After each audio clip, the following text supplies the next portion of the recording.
Good morning, good afternoon, good evening, whenever and wherever you have the opportunity to join me. I'm Dr. Jan, and this is Journey with Jesus.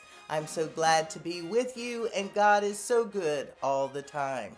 I'm telling you, the last 2 weeks has been a test of endurance and trust in the Lord with all your heart and leaning not to your own understanding. And I am very thankful. God never fails. I want to share with you our Sunday service review because I heard something that from being in the church most of my life, I mean, my dad, pastor, and growing up, so pretty much I've been going to church ever since I was a baby, that I never heard or understood. So before I get started, let's just say, please like, follow, comment, and share. And I would like you to know the title for today is We Are New Creatures in Christ. New creatures in Christ. So the concept that I heard that went beyond just that scripture verse that many times I've heard growing up, oh, I'm just a sinner saved by grace, and an old sinner. But guess what? We talked about, and look at the scriptures that says all things are new. The pastor said we're not renovated and made over sinners and people. We are new creatures. And he went into the detail of just as God spoke in Genesis. And it was, we are new creatures. So we're new, but our mind has to be renewed and regenerated. And that's why we read our Bible, pray every day, because we now have to make our minds, our thoughts, line up with the Word of God. But our spirit is live, and we're new creatures. So we don't want to keep falling back. Well, I'm just this, and because it's an excuse that we can't do better. Christ within us, the hope of glory. So let me give you a few of the scriptures that he gave us. And just the thought that God is the fabric, the material of who we are in that new creation. It's not the old us, it's the Christ, it's the God. And 2 Corinthians 5:17 says, therefore, if anyone is in Christ, he is a new creation. The old has passed away. Behold, the new has come. We have died to that old self. We're done. I know our body is still here, and that's the flesh that wants to fight because it has its, I want this, I want that, I feel this, I feel that. And so that is the part that is being renewed. But we have to give energy. Have you ever heard that saying? What you feed will grow, and what you then don't feed starves and dies. We have been told that we have already died with Christ, but he rose again on the third day. So we are new creations.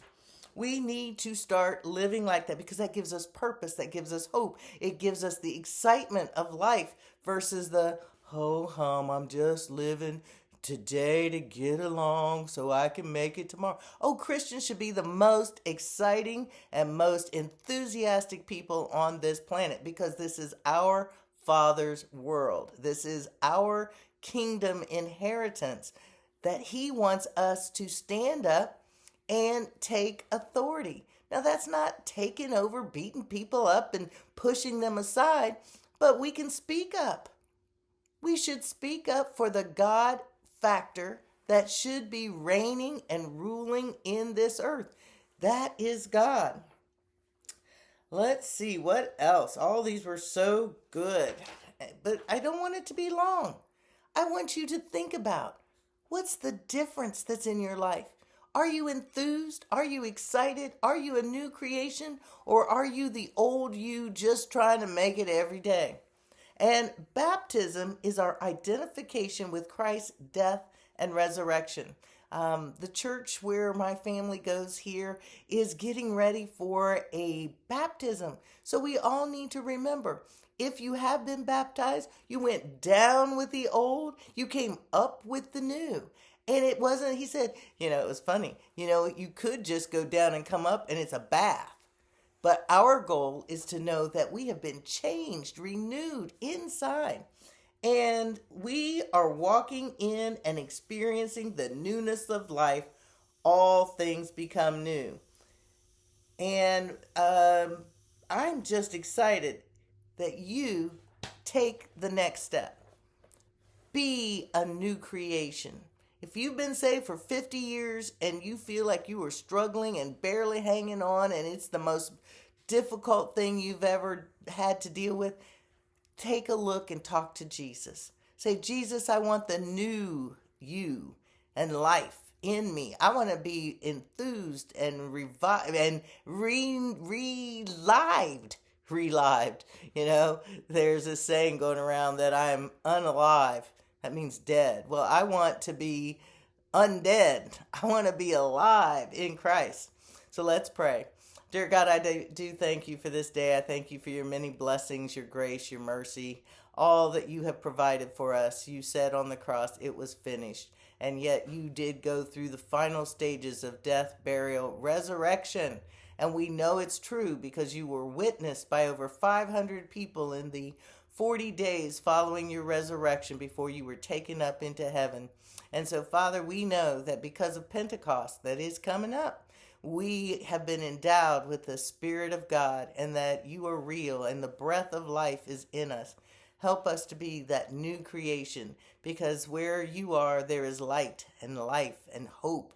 And we desire that we become your lights that shine into this darkness. And where there is light, darkness must flee. And we are determined and desirous that we have overcome the darkness, not because of our power, but because of you who live in us. In Jesus' name, amen. And I've been reading about that. Where light is, darkness must flee.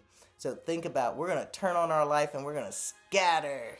We're going to scatter the darkness, those little varmints and things that hide in the dark. They are going to have to run and just escape.